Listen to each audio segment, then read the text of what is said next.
Bonsoir à vous tous et bienvenue à notre survol du Nouveau Testament. Bienvenue à ces vérités de la Nouvelle Alliance qui nous guident dans notre vie chrétienne, étant inspirées de Dieu et utiles pour nous. Et ce soir, surtout envers les faiblesses de notre chair, ou envers les faiblesses que les chrétiens ont dans leur vie. La chair que tous les chrétiens possèdent. Et même lorsque l'esprit est bien disposé, la chair peut demeurer faible. Ce soir, on veut examiner le message de la première épître de Paul aux Corinthiens. Le message de la première épître de Paul aux Corinthiens. Le livre de la Nouvelle Alliance qui est le plus sombre et le plus solennel quant aux œuvres de la chair qui peuvent se manifester dans la marche de l'enfant de Dieu et même dans l'expérience de l'Église chrétienne. La première épître aux Corinthiens, rappelle le pasteur MacArthur, est la preuve écrite la plus éclatante de la laideur et de la faiblesse de la chair chez le croyant. Cette Église n'était pas un modèle à suivre, mais une anomalie à corriger. Les Corinthiens étaient sauvés, positionnellement sanctifiés en Christ, et pourtant leur marche quotidienne était profondément corrompue par l'immaturité. L'histoire de cette Église brise le mythe selon lequel un chrétien ne peut pas trébucher gravement. Elle nous rappelle avec sévérité et révérence que sans la soumission à la parole de Dieu, la chair reprendra vite le contrôle dans la vie du chrétien, détruisant même le témoignage d'une assemblée entière. C'est le grand message du texte inspiré de la première épître aux Corinthiens. Le pasteur J.C. Ryle confirme « L'état de l'Église à Corinthe nous montre à quel point la corruption de la nature humaine reste une force active, même chez ceux qui ont fait l'expérience de la nouvelle naissance, même chez ceux qui sont vraiment sauvés, qui sont vraiment des enfants de Dieu. Et pour les Corinthiens, probablement qu'il y en avait des deux dans leur assemblée. On parle du fait qu'ils étaient chrétiens, puis là, à la fin de la deuxième épître, on va voir ça, on leur demande de se questionner pour voir s'ils étaient vraiment dans la foi. 2 Corinthiens, chapitre 13, au verset 5. Les divisions, l'orgueil et le désordre qui régnaient dans cette assemblée ne venaient pas des ennemis extérieurs, mais de l'immaturité et de la mondanité des membres eux-mêmes dans l'Église. Ils avaient ouvert les portes aux mœurs de leur époque, oubliant que la communication de la grâce de Dieu exige une rupture nette avec le péché.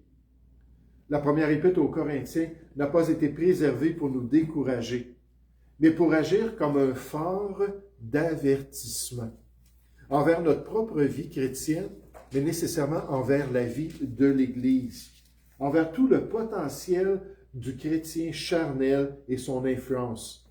Elle nous rappelle qu'aucune Église, aucune communauté n'est à l'abri du naufrage spirituel si elle cesse de veiller sur la pureté de sa marche avec Dieu et s'expose aux compromis venant de la chair. Et c'est ce qu'on va voir dans la première épître aux Corinthiens. Tournons à la page 1 de notre feuille de travail. La première épître aux Corinthiens. Introduction. La première épître aux Corinthiens est une lettre doctrinale écrite par l'apôtre Paul à une église locale marquée par plusieurs problèmes spirituels, moraux et relationnels. Située dans une ville grecque très corrompue et influencée par la philosophie humaine, l'assemblée de Corinthe avait besoin d'être ramenée à la centralité de Jésus-Christ et de la parole de Dieu. Cette épître démontre comment la vérité doit transformer la vie pratique du croyant, la pureté de l'Église et l'adoration chrétienne. Paul y corrige les divisions, l'immoralité, les abus dans le culte, les erreurs doctrinales et les mauvais usages des dons spirituels, tout en appelant les croyants à vivre dans la sainteté et l'amour de Dieu et de ses enfants. En d'autres mots, le salut des Corinthiens n'était pas une licence pour le péché. Même s'ils avaient de la misère à comprendre ça, même s'ils avaient de la misère à saisir que Dieu les appelait à une vie de pureté et de sainteté, on le voit dans 1 Corinthiens chapitre 5, où cet homme-là qui couchait avec la femme de son père, les Corinthiens étaient fiers, puis étaient contents de voir ça. De l'adultère de la part de quelqu'un de l'Église. Wow! C'est merveilleux d'être sous la grâce de Jésus-Christ, d'avoir cette liberté de faire ce qu'on veut. Mais en fait, ils avaient manqué le bateau. Ils auraient dû avoir le cœur brisé. Ils disaient, Seigneur, un peu de levain fait lever toute la pâte. On ne peut pas tolérer ces choses-là. Puis les amener à faire de bons choix pour plaire au Seigneur. Tournez avec moi dans l'épître de Tite au chapitre 2. Puis alors que je pensais à cette introduction, alors que je pensais aussi à cet épître-là et son message général, que les chrétiens ont tout le potentiel de déplaire à Dieu par leur conduite, tout de suite, Tite, chapitre 2, m'est venu à l'esprit. Parce qu'il y a un grand message que l'Église doit comprendre, qu'il doit saisir concernant la grâce de Dieu. C'est pas la première fois que je le mentionne, en fait, je le mentionne assez régulièrement. Tite, chapitre 2, à partir du verset 11. On nous dit, car la grâce de Dieu, source de salut pour tous les hommes, a été manifestée. Donc, on parle ici de la grâce de Dieu qui se manifeste par le salut des pécheurs. Puis là, il nous dit, et elle, la grâce, nous enseigne. Voici le message de la grâce de notre salut. Elle nous enseigne à renoncer à l'impiété, à renoncer à la rébellion, à renoncer à résister au plan de Dieu. Au lieu d'être un chrétien pieux, qui a des élans de cœur pour plaire à Dieu, il dit c'est possible pour nous d'être impies, puis de résister à la volonté de Dieu. Vous savez, quand on marche dans la chair, c'est exactement le cas. Dans Romains 8, au verset 7, on nous dit « Car l'affection de la chair est inimitié contre Dieu, parce qu'elle ne se soumet pas à la loi de Dieu et qu'elle ne le peut même pas. Or, ceux qui vivent selon la chair ne sauraient plaire à Dieu. » Donc, c'est quoi le message de la grâce? C'est quoi le message du salut qui nous vient en Jésus-Christ? On nous dit ici, elle nous enseigne à renoncer à l'impiété et aux convoitises mondaines et à vivre dans le siècle présent ici-bas, selon la sagesse, la justice et la piété, un cœur pour Dieu, une passion pour le Père, en attendant la bienheureuse espérance et la manifestation de la gloire du grand Dieu et de notre Sauveur Jésus-Christ. Regardez ce que Jésus a fait, verset 14, qui s'est donné lui-même pour nous, afin de nous racheter de toute iniquité et de se faire un peuple qui lui appartienne, purifié par lui, son œuvre dans notre vie, son œuvre de sanctification des chrétiens, purifié par lui et zélé pour les bonnes œuvres, pas pour les mauvaises œuvres, les œuvres de la chair qui sont si évidentes et qui nous corrompent dans les voies de Dieu. Et là, Paul dit ça à ce jeune pasteur, verset 15, « Dis ces choses. » Quelle chose? Le message de la grâce, le message que l'Église doit comprendre. On renonce au mal, on renonce à la chair, on crucifie la chair avec ses passions et ses désirs. Dis ces choses, exhorte et reprend avec une pleine autorité, que personne ne te méprise. Tite 2, versets 11 à 15, est le cœur théologique de cette épître. Paul y établit un lien indissolu entre la saine doctrine et la vie sainte. Il explique que la grâce de Dieu n'est pas une licence pour pécher, mais une école de sainteté. Cette grâce, dit-il, nous enseigne ou nous discipline à renoncer à l'impiété et aux convoitises mondaines. Le mot grec pour enseigner la grâce de Dieu qui nous enseigne implique une éducation rigoureuse. En fait, c'est le mot qui veut dire entraîner quelqu'un.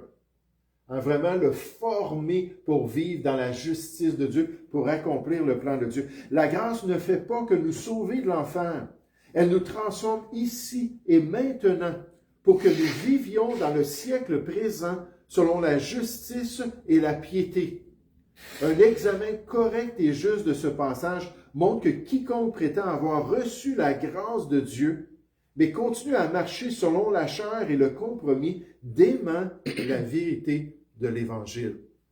Nécessairement, potentiellement, si on ne fait que cela, alors on n'agit pas comme un chrétien. Nous avons été rachetés pour être un peuple purifié, zélé pour les bonnes œuvres et pour proclamer cette vérité avec une pleine autorité, nous dit le pasteur MacArthur. Donc, de se rappeler que les Corinthiens ne sont pas du tout un exemple d'une Église qui marchait avec le Seigneur et qui voulait accomplir sa volonté. Puis je me demande si Dieu nous faisait une évaluation de toutes les églises évangéliques au Québec. Puis là, il mettait un pourcentage de ceux qui marchent avec le Seigneur et de ceux qui ne marchent pas avec le Seigneur. Je me demande si notre assemblée serait plus haut que la moyenne ou plus basse que la moyenne. Disons que j'espère qu'on serait plus haut. Mais le Seigneur le sait, mais il nous dit que tout le potentiel est là, à cause que les chrétiens ont toujours cette vieille nature. À la page 1, point numéro 1. L'auteur de cette épître, la première épître aux Corinthiens, est l'apôtre Paul. L'apôtre Paul lui-même qui a écrit cela envers cette Église. Dès les premiers versets, il se présente comme appelé à être apôtre de Jésus-Christ par la volonté de Dieu. Donc, avec l'autorité même de son apostolat et de l'appel de Dieu sur sa vie pour redresser l'Église, puis l'aider à revenir dans les voies de Dieu. Point numéro B, ou lettre numéro B, je devrais dire. Paul avait fondé l'Église de Corinthe lors de son deuxième voyage missionnaire. Donc, Actes chapitre 18, c'est après qu'il se soit séparé de Barnabas, qui a continué à aller prêcher l'Évangile avec silence, et là, il a fondé cette Église. Paul écrivit cette lettre depuis Éphèse, vers l'an 55 après Jésus-Christ, encore une fois, une estimation probable, durant son troisième voyage missionnaire. Donc, l'apôtre Paul voit cette Église et voit les besoins de cette Église. Vous savez, ce qui est intéressant lorsqu'on étudie 1 Corinthien, puis 2 Corinthiens, on s'aperçoit qu'il y avait 3 Corinthiens. Il y avait une autre épître que Paul avait envoyée aux Corinthiens, mais Dieu n'a pas daigné l'inspirer puis la rendre disponible pour nous. Mais Paul avait amplement de communication qu'il envoyait aux églises dès qu'il entendait des situations, puis probablement qu'avec cette église-là, il dit, nous avons entendu à votre égard, telle et telle personne est venue faire tel et tel rapport à votre égard, que là, oups, il devait s'asseoir, puis envoyer quelqu'un porter une épître avec des instructions. Mais évidemment, Dieu a choisi d'inspirer ces 2 épîtres-là pour être un exemple. Point numéro 2. Les thèmes principaux du livre. Donc, on parle d'une église charnelle, des chrétiens immatures, des dirigeants peut-être qui ne faisaient pas leur œuvre. Qu'est-ce qu'on retrouve dans cette épître? Premièrement, les divisions. Les divisions dans l'Église. Puis c'est malheureusement une possibilité dans toute Église chrétienne. Juste nous, en 15 ans de ministère ici, on en a eu 2 divisions. Comme c'est triste. Ensuite, la lettre B, la sagesse de Dieu opposée à la sagesse humaine. Les Corinthiens étaient dans une ville qui était reconnue pour les philosophes, puis toutes les pensées des grands experts de l'époque. Paul en parle dans les chapitres 1 à 3 de son épître, du fait qu'il faut mettre de côté la sagesse humaine pour pouvoir suivre la volonté de Dieu. Point lettre C. La pureté morale de l'Église. Surtout dans les chapitres 5 et 6, qui pour moi sont très, très révélateurs sur qu'est-ce qui se passait réellement dans cette assemblée. Ensuite, la lettre D, le mariage et la vie familiale. Toute la question du célibat, toute la question du couple, puis de ces réalités-là. Dans le chapitre 7, on apprend vraiment des vérités importantes. Juste en passant, dans le chapitre 7, je trouve ça vraiment révélateur que Paul dit, et si vous manquez de maîtrise de soi, vous avez des passions l'un envers l'autre, vous voulez coucher l'un avec l'autre, il dit allez vous marier. Puis là, vous allez être dans le cadre de bénédiction de Dieu. Ouais. Puis dans cette société-là, les Corinthiens, En 1 Corinthiens 6, 18, Paul leur dit « Fuyez la débauche ». Parce que coucher avec quelqu'un, c'était comme coutumier. Surtout avec les prêtresses qui sortaient après leur culte, puis qui essayaient de trouver des jeunes hommes, puis disaient « Viens coucher avec moi pour adorer là, ma déesse. Là. Il faut que je me livre à quelqu'un. » C'était très coutumier de faire ça. Puis là, Paul est obligé de leur dire « Écoutez, votre corps ne vous appartient plus. Il appartient au Seigneur. » Mais de dire « Il y a un cadre béni par le Seigneur, et c'est le mariage, que le mariage soit honoré de tous. » On voit ça dans le chapitre 7. La lettre E, la liberté chrétienne et les occasions de chute. Chapitre 8 et chapitre 10, où on dit « Vous qui êtes forts, vous qui vous sentez totalement libre devant Dieu de faire telle et telle chose, considérez les autres pour être certain de ne pas être une occasion de chute. » On parle des chrétiens, puis même on parle d'une occasion de chute ou de scandale pour ceux qui ne connaissent pas le Seigneur en voyant vos agissements. Donc, il faut toujours faire attention. J'aime beaucoup Romains chapitre 14, verset 22, ça dit « Cette foi que tu as pour pratiquer certaines choses, des préférences, des convictions, mais dit pratique-la devant Dieu. Puis heureux l'homme qui ne se condamne pas lui-même dans les libertés qu'il a devant le Seigneur. » Et dans notre vie privée, c'est pas la même chose que dans notre vie publique. On doit vraiment faire attention pour plaire à Dieu. La lettre F, les dons spirituels. Oh, quel livre important pour comprendre la question des dons spirituels et le service digne du Seigneur, chapitre 12 à 14. Ce qui est intéressant, c'est qu'entre 12 et 14, il y a quel chapitre? Le chapitre 13. C'est le chapitre de l'amour qui décrit, c'est la plus grande description de l'amour dans le Nouveau Testament. Puis là, on nous dit de faire les choses avec les bonnes motivations. La lettre G, la résurrection et l'espérance du croyant. Et ça, on voit ça dans le chapitre 15, le grand chapitre sur la résurrection dans le Nouveau Testament. Et nécessairement, Dieu a poussé Paul à parler du fait qu'un jour, ils allaient se tenir devant le Seigneur. Il fallait qu'ils se préparent à ce moment-là pour pouvoir accomplir la volonté de Dieu. Est-ce qu'il y a d'autres thèmes qui vous viennent à l'esprit qui se trouvent dans la première épître aux Corinthiens? D'autres thèmes qui sont enseignés, qui ne sont pas mentionnés ici? Bien, le fait que quand tu acceptes comme moi, mon verset, c'était 1 Corinthiens 10, verset 13, pour t'aider dans toute situation de tentation. OK, 1 Corinthiens 10, 13, oui, c'est un ça, beau verset. Attention, vous êtes survenus. Oui. C'est ça. Aucune tentation. Vous êtes survenus n'était humaine et Dieu qui est fidèle ne permettra pas que vous soyez tentés au-delà de vos forces. Mais avec la tentation, il préparera aussi le moyen d'en sortir afin que vous puissiez le supporter. Amen.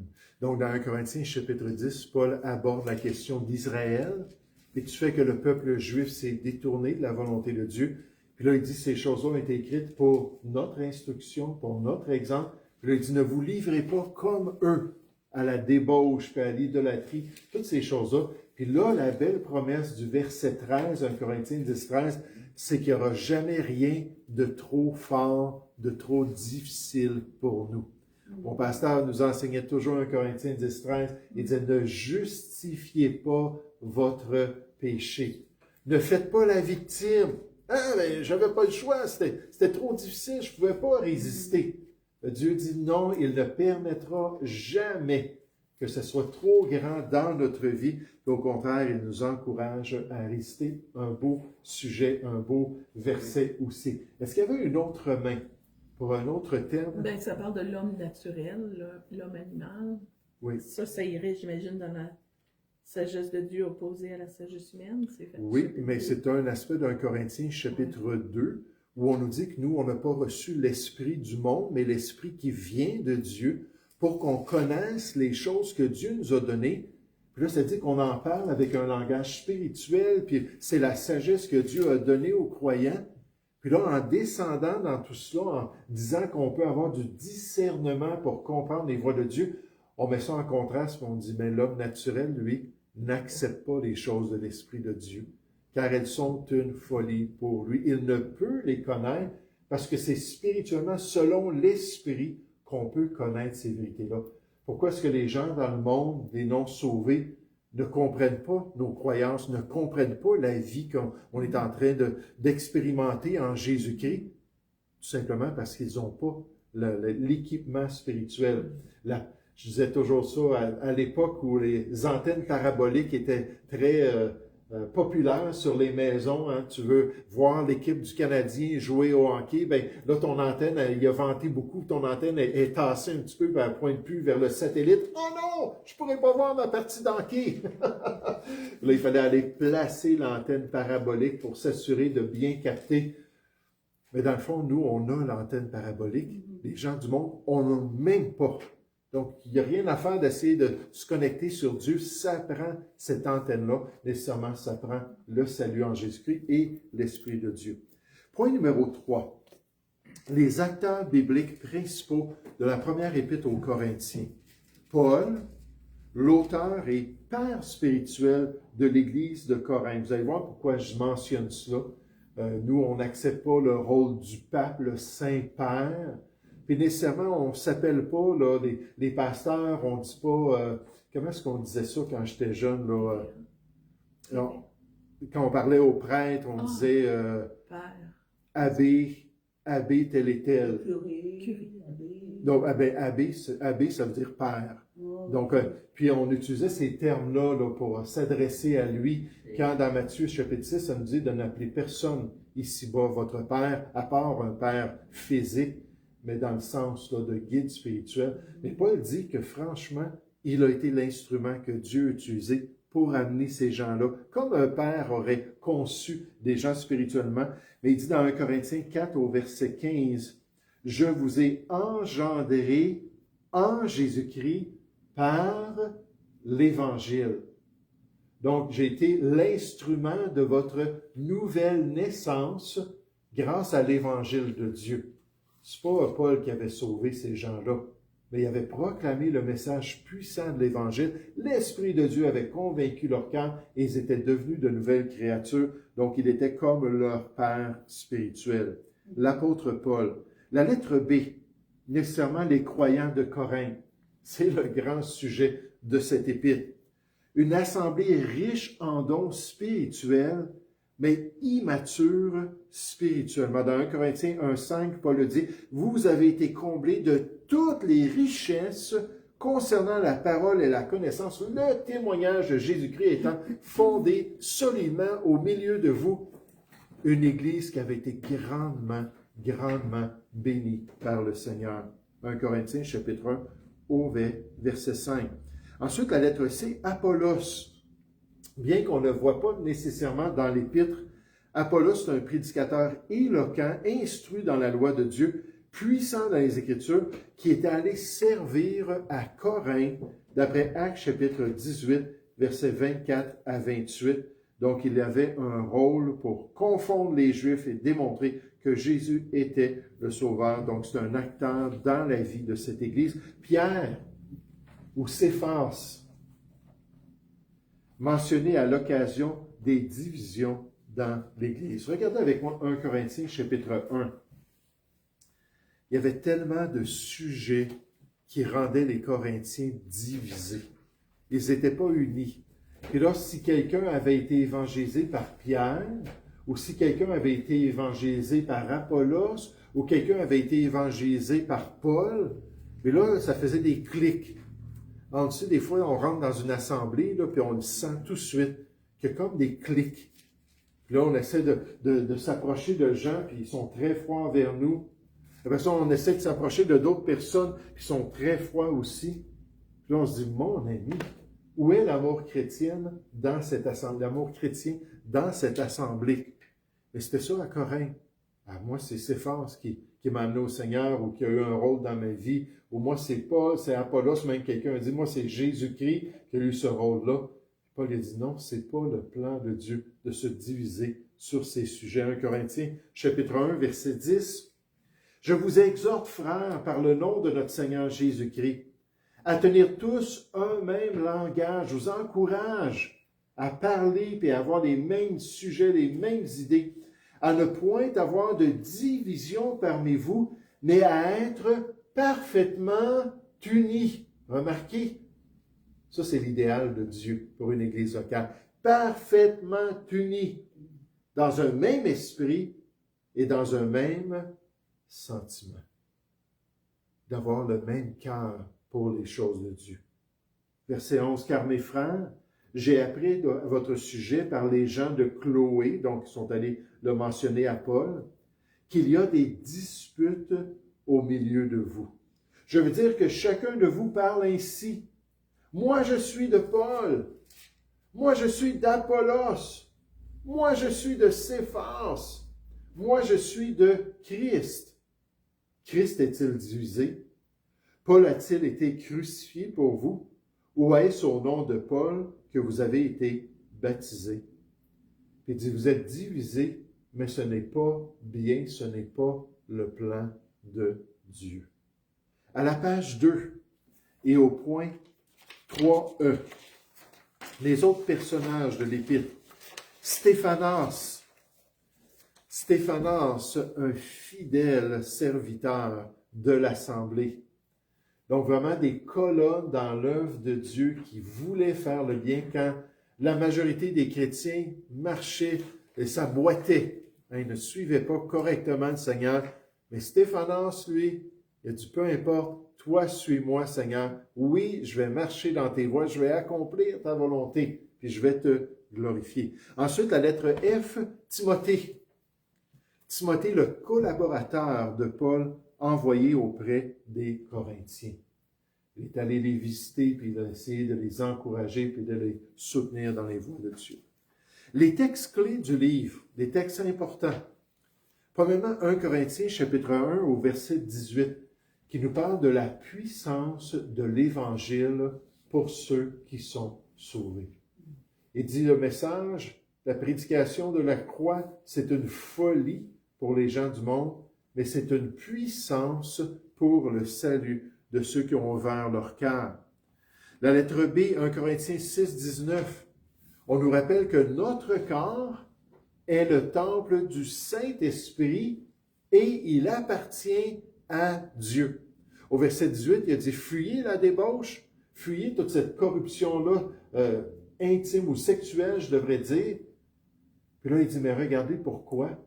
Parce que finalement, vous avez été rachetés à un grand prix. » Et là, au verset 20, nécessairement, il dit « Glorifiez donc Dieu dans votre corps et dans votre esprit qui appartiennent à Dieu. » Et ça, c'était révolutionnaire pour les Corinthiens et pour leur marche avec le Seigneur. 1 Corinthiens 13, 13, la conclusion du segment sur l'amour. Puis on nous dit là, que si la foi va continuer jusqu'à un certain point, puis l'espérance, seulement l'amour va durer pour toujours, va demeurer pour toujours. Puis quand on va être dans la gloire, frères et sœurs, on n'aura plus besoin de foi. On n'aura plus besoin d'espérance. Mais j'aimerais vous dire, on va avoir besoin d'amour. Ça va être quelque chose qui va être naturel, puisqu'on va tous être connectés avec ce Dieu d'amour-là, cet esprit d'amour, Romains 5.5, qui va nous remplir d'amour pour Dieu et pour notre prochain. 1 Corinthiens 14, 40, on nous dit que la bienséance et l'ordre doivent faire partie de tout ce qu'on fait. Ça aussi, c'est quelque chose qu'ils avaient de la misère, les Corinthiens. Bienséance, c'est de la considération, c'est de penser aux autres. On a toujours dit aux parents ici à l'Assemblée, puis on a toujours essayé d'aider les enfants aussi, parce que des fois, les parents avaient plus de difficultés, mais de les encourager à ne pas courir dans l'auditorium. Pourquoi? Les enfants ont de l'énergie, ils ont besoin de bouger, puis ainsi de suite. Pourquoi? Parce que s'ils foncent dans une vieille dame, puis ils renversent quelqu'un ou ils blessent quelqu'un, c'est tout simplement un principe de considération, de bienséance. Je pense aux autres, puis je ne veux pas blesser qui que ce soit. Puis aussi, les Corinthiens, il y avait de la misère avec de l'ordre. Dieu, en Corinthiens 14, 33, n'est pas un Dieu de désordre. Et pourtant, ils agissaient comme s'il était un Dieu de désordre. Parce qu'ils disaient, c'est Dieu qui guide notre assemblée et c'est Dieu qui nous fait agir ainsi dans nos réunions. Et ce n'était pas le plan de Dieu. Dans 1 Corinthiens chapitre 15, la lettre E, verset 55, Paul présente la victoire de la résurrection sur la mort. Ô mort, où est ta victoire? Ô mort, où est ton aiguillon? Il dit non, avec la résurrection, la mort n'aura plus son impact sur notre vie. Et nécessairement, il parle dans 1 Corinthiens 15 de l'espérance des chrétiens et de les encourager à se tourner vers Dieu, même dans les derniers temps de leur vie, en face de leur mort. Est-ce qu'il y a d'autres passages des Écritures qui vous viennent à l'esprit? Oui, Madame Nollet. 1 Corinthiens 8 et 9, qui dit « Il vous affirmera aussi jusqu'à la fin, pour que vous soyez irréprochables au jour de notre Seigneur Jésus-Christ. Dieu est fidèle, lui qui vous a appelé à la communion de son Fils, Jésus-Christ, notre Seigneur. » Oui, donc 1 Corinthiens chapitre 8, versets 9 et 10, c'est mon verset de vie. Le verset que j'ai choisi en tant que jeune chrétien. On dit, toute ma vie chrétienne, Dieu va le faire. Il va me donner la force de continuer dans les voies de Dieu. Beau passage. Oui, Chani? Oui, 1 Corinthiens 15, 1 à 4. D'accord. Je vous rappelle, frère, l'évangile que je vous ai annoncé, que vous avez reçu, dans lequel vous avez persévéré, par lequel vous êtes sauvés, si vous le retenez tel que je vous l'ai annoncé. Autrement, vous auriez cru en vain. Je vous ai enseigné avant tout, comme j'avais aussi reçu, que Christ est mort pour nos péchés, selon les Écritures, qu'il a été enseveli, qu'il est ressuscité le troisième jour, selon les Écritures. Donc, je trouve que c'est un beau passage parce que Corinthiens, c'était des Grecs. Donc, selon les Écritures, l'Ancien Testament, juste pour montrer que ça avait été annoncé d'avance. Donc, on nous décrit finalement c'est quoi l'Évangile, c'est quoi la bonne nouvelle du Seigneur Jésus. Il est mort pour nos péchés, il a été enseveli, il est ressuscité comme un sauveur vivant.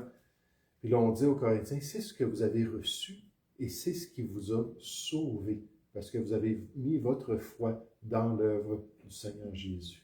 Oui, quel beau passage, effectivement. Un autre passage dans 1 Corinthiens qui vous est venu à l'esprit, puis que vous trouvez qui est très important. OK, donc on continue. On continue au point numéro 5. Juste en passant, pour moi, probablement les deux chapitres que j'aime le plus dans 1 Corinthiens, ce sont les chapitres 5 et 6, parce qu'ils attaquent vraiment cette idée-là du légalisme, puis cette idée-là aussi qu'on est libre de faire ce qu'on veut. Puis avec cet homme-là qui couchait avec la femme de son père dans l'adultère, puis l'Église qui voyait aucun problème avec ça, qui était fière de ça. Puis Paul lui a dit, vous n'avez pas compris du tout la volonté de Dieu. Vous ne saisissez pas le danger avec le péché. Un peu de levain fait lever toute la pente. Faites donc disparaître le vieux levain. Puis toute cette vérité-là, alors qu'on rentre dans le chapitre 6, à partir du verset 9, il dit, ne savez-vous pas que les injustes n'hériteront point le royaume des cieux. Là, il fait une liste de péchés. Puis il dit, si c'est ça la caractéristique de votre vie, si ça jamais, ces choses-là n'ont jamais été changées par le Seigneur dans votre vie, mais c'est à se demander, est-ce que vous allez réellement rentrer dans le royaume des cieux? Donc pour moi, c'est dans une église charnelle où l'apôtre Paul, poussé par l'Esprit, a ciblé le cœur du problème. C'est la manière que les chrétiens voient le péché et nécessairement la conduite de l'enfant de Dieu. Puis pour moi, c'est toujours une bénédiction d'y revenir parce que je pense que c'est un problème avec les gens aujourd'hui. Je parlais avec un chrétien récemment, puis il s'est adressé à une personne qui va dans une assemblée évangélique qui a 600 personnes. Puis là, il dit, hey, nous, on n'a pas grand monde dans notre assemblée, mais on marche pour le Seigneur. L'autre personne a dit, oui, nous, on a beaucoup de monde. Alors c'est là qu'on voit que Dieu est avec nous. Là, il lui a dit, ne sais-tu pas que la Bible enseigne qu'il y a de l'ivraie parmi le bon grain? On a vu ça ce matin dans une des paraboles du royaume. Puis il dit, moi, il dit ce que je crois, puis Dieu le sait, Mais il dit, je pense qu'il y a beaucoup d'ivraies dans ton assemblée à cause de l'approche de l'enseignement, l'approche concernant les expériences, puis la motivation de venir à Jésus, puis la motivation de se tourner vers Dieu. Parce que c'est là que peut-être on va recevoir des bénédictions, on va recevoir de l'abondance, on va recevoir de la prospérité. Puis il dit, à la lumière de tout cela, moi, que ce soit une grosse assemblée, ça ne garantit pas que c'est la vérité. Puis quand il m'a raconté ça, j'ai dit, wow, j'ai jamais pensé à répondre ça à une personne. Mais c'est certain qu'il y en a de livrés, c'est clair. Mais j'aime ça, le Seigneur, un jour, va venir révéler ceux qui étaient le bon blé, puis ceux qui faisaient partie de livrés dans son œuvre. Point numéro 5, les vérités à retenir. Qu'est-ce qu'on pense lorsqu'on pense à 1 Corinthiens? Une Église peut avoir beaucoup de dons spirituels tout en étant charnelle. Elle peut être bénie de Dieu, elle peut avoir des privilèges extraordinaires, avoir le potentiel d'être un corps local qui accomplit le plan de Dieu avec tous ses membres, et pourtant être une Église immature, qui n'avance pas vraiment pour le Seigneur. La lettre B, les Corinthiens possédaient plusieurs dons, mais manquaient de maturité. Il manquait de discernement spirituel. Dans Hébreux chapitre 5, on nous parle de cela. Ceux qui sont des enfants dans le Seigneur, ceux qui ont l'expérience de la parole et qui sont matures, pleinement développés dans le Seigneur. C'est quoi la différence? C'est que celui qui est spirituel, celui qui est mature, va exercer sa conscience à discerner ce qui est bien de ce qui est mal. Il va entraîner son renouvellement d'intelligence, sa capacité de réfléchir avec les vérités de la parole de Dieu pour pouvoir être vraiment quelqu'un d'équilibré grâce à l'œuvre du Seigneur dans sa vie. Donc, on peut être immature malgré tout ce qu'on a reçu du Seigneur. La lettre C. La croix du Calvaire doit demeurer centrale au message de l'Église. Pas ce que les philosophes du monde croient, pas ce que les experts de notre société enseignent. Ces choses-là, on n'en fait aucun cas, même dans 1 Corinthiens 6, lorsqu'ils allaient devant les juges païens pour s'accuser en tant que chrétiens. Paul a dit, quelle honte! Quelle honte d'aller devant les autorités païennes puis de vous accuser mutuellement. Et là, il décrit ces juges-là dans le système juridique de l'époque. Il dit des gens dont l'Église ne fait aucun cas. Pourquoi? Parce qu'au niveau spirituel, au niveau de la volonté de Dieu, les gens du monde n'ont rien à nous offrir. Même les grands juges et les grands penseurs de notre société. Il dit, n'y a-t-il pas parmi vous quelques hommes sages, puis avec l'expérience des voies de Dieu, qui pourraient vous aider à traiter vos différends et à régler ces choses-là? Mais on voit toute cette influence, même au niveau de la résurrection. 1 Corinthiens chapitre 15, Paul dit, il y a certains parmi vous qui disent qu'il n'y en aura pas de résurrection. Puis un peu plus loin dans le chapitre, il dit, les mauvaises compagnies corrompent les bonnes mœurs. C'était une philosophie des Grecs que peut-être il y avait quelque chose après cette vie, mais certainement pas dans notre corps physique. Le corps physique s'en va dans la terre, puis on n'a aucune indication qu'il ne va jamais sortir de la terre. Alors les philosophes qui étaient très empiriques disaient, on ne peut pas croire à ça. L'âme qui est immortelle, oui, peut-être va s'en aller quelque part, là, puis ils avaient des théories là, concernant c'était quoi là, la damnation des méchants, puis ainsi de suite. Mais l'idée, c'était, laissez pas les rudiments du monde, puis les philosophies du monde venir affecter vos croyances, puis affecter votre marche avec le Seigneur. La lettre D. Dieu exige la sainteté pratique, puisque le salut n'est que le commencement de la marche du chrétien dans la justice. Le passage d'1 Corinthiens, chapitre 11, nous parle du mépris de l'Église et du repas du Seigneur.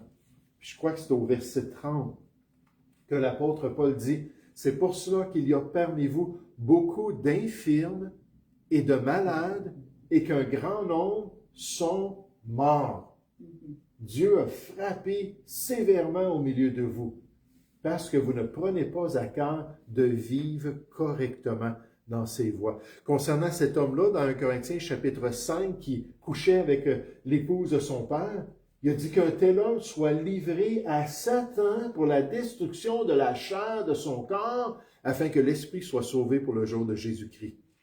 Ôtez le méchant du milieu de vous, livrez-le dans la discipline biblique à Dieu s'il ne se repent pas. Gloire à Dieu, 2 Corinthiens chapitre 2 nous montre qu'il s'est finalement repenti. C'est ça le but de la discipline, aider la personne à prendre les voies de Dieu au sérieux. Donc la sainteté pratique. La lettre E, l'amour chrétien est supérieur aux dons spirituels qui doivent être pratiqués avec amour. Et c'est là qu'on voit 1 Corinthiens 12, 14, puis le chapitre 13, qui parle des dons, mais qui se concentre sur le besoin d'amour. Est-ce qu'il y a quelqu'un qui connaît 1 Corinthiens 16 au verset 14 par cœur? On l'a déjà mémorisé ici. Que tout ce que vous faites Se fasse avec amour. se fasse avec amour. Combien de choses? Tout. Tout. Tout ce qu'on fait, on doit accompagner ça du bon esprit, de la bonne motivation pour la gloire de Dieu. Et c'était un problème chez les Corinthiens. La lettre F. La résurrection est essentielle à la foi chrétienne. L'espérance est vitale dans la marche du chrétien.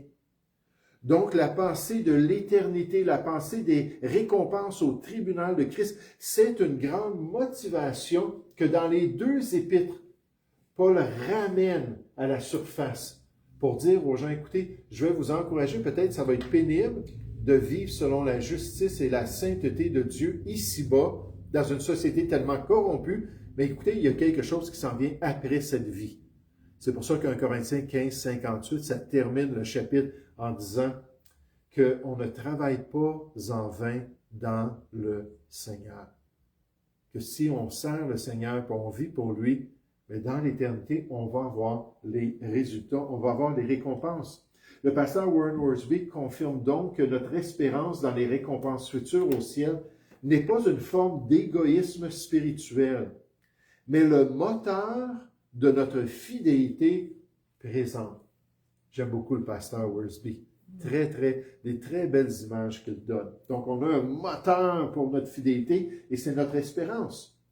Dieu ne nous promet pas des couronnes et des éloges pour flatter notre orgueil, mais pour fortifier notre endurance. Lorsque la marche devient difficile dans ce système présent, lorsque les ressources humaines s'épuisent et que le mystère semble stérile, la perspective du tribunal de Christ change tout. Savoir que notre travail dans le Seigneur n'est pas vain et que chaque sacrifice fait dans l'ombre sera reconnu de manière correcte et juste par notre Maître nous donne la puissance de persévérer. Et je remercie le Seigneur, le pasteur Wiersbe a persévéré jusqu'à sa mort. Il a continué jusqu'à la fin de sa vie à faire la volonté de Dieu. L'espérance céleste ne nous détache pas des réalités de la terre. Au contraire, elle nous rend plus efficaces, car nous n'investissons plus notre vie dans ce qui périt, mais dans ce qui a une valeur éternelle. C.T. Studd avait dit, le grand missionnaire en Afrique, il avait dit seulement une vie à vivre, elle sera bientôt passée. Seulement ce qui a été fait pour Jésus-Christ demeurera dans la prochaine vie. Donc, d'avoir les bonnes motivations. La motivation du ciel nous pousse à vivre aujourd'hui à la lumière de ce grand jour où nous verrons notre Sauveur. Regardez le point numéro 6 pour terminer. Les applications, quand on pense à la première épître aux Corinthiens. Il faut préserver l'unité doctrinale de l'Église. Les mauvaises compagnies qui viennent nous dire qu'il n'y en a pas de résurrection et qui viennent affecter notre espérance, on les enlève. On se débarrasse de ces gens-là, on ne leur permet pas de nous influencer. La lettre B. Les enfants de Dieu doivent rechercher la sainteté personnelle. Hébreux 12, 15, on nous dit de poursuivre la paix et la sanctification. C'est comme si c'est quelque chose qui est notre passion. C'est comme un chasseur qui a besoin de nourriture et qui court dans la forêt pour trouver son prochain mets. Et on nous parle d'aller chasser la sainteté pour pouvoir marcher dans les voies de Dieu. Lettre C. Les dons spirituels doivent se pratiquer avec ordre et avec amour. Comme c'est important. La lettre D. Il faut toujours garder les yeux sur l'éternité. Se rappeler qu'on est dans une vapeur ici-bas, on va rentrer dans la plénitude de la vie éternelle auprès de notre Dieu. L'amour demeure toujours la marque du croyant qui marche avec Dieu. Et si seulement il y avait eu cet amour-là dans l'Église de Corinthe, comme ça aurait fait toute la différence. Conclusion. La première épître aux Corinthiens révèle que même une Église véritable, sauvée par la grâce de Dieu, peut tomber dans la division, le compromis, la confusion doctrinale et la mondanité. Cependant, cette lettre de Paul montre aussi la patience de Dieu envers son peuple et son désir de purifier son Église par la vérité. La première épître aux Corinthiens appelle chaque croyant à revenir à la centralité de Christ, à la puissance de la croix, à la sainteté pratique, à l'amour véritable et à l'espérance de la résurrection. Cette épître demeure aujourd'hui un guide fondamental pour toute Église désirant marcher avec le Seigneur. Lisons et apprécions cette belle épître du Nouveau Testament pour pouvoir éviter ces erreurs-là et pour pouvoir grandir dans la grâce de Dieu et dans les voies du Seigneur. Nous allons prier ensemble. Père Céleste, on veut te remercier ce soir pour cette petite analyse de l'Épître aux Corinthiens, ce survol de ces vérités spirituelles dans cette épître. Et Seigneur, on te prie vraiment que tu puisses nous permettre de voir notre faiblesse. Tu puisses nous aider à comprendre que nous bronchons tous, Seigneur, de toutes sortes de manières. Et qu'on doit vraiment veiller et prier. Parce que même lorsque l'esprit est bien disposé, la chair demeure faible. Seigneur, il y a ce lion rugissant qui rôde et qui cherche qui il dévorera. Aide-nous à lui résister avec une foi ferme et à nous rappeler, Seigneur, que nous devons marcher pour ta gloire et pour te plaire. Guide-nous en tant qu'assemblée, aide-nous à rester attachés fidèlement aux Écritures. Et surtout, permets-nous d'avoir cette sainteté pratique dans tous les domaines de notre vie. Continue, Seigneur, à nous changer. Continue à nous transformer. Nous te prions au nom du Seigneur Jésus. Amen.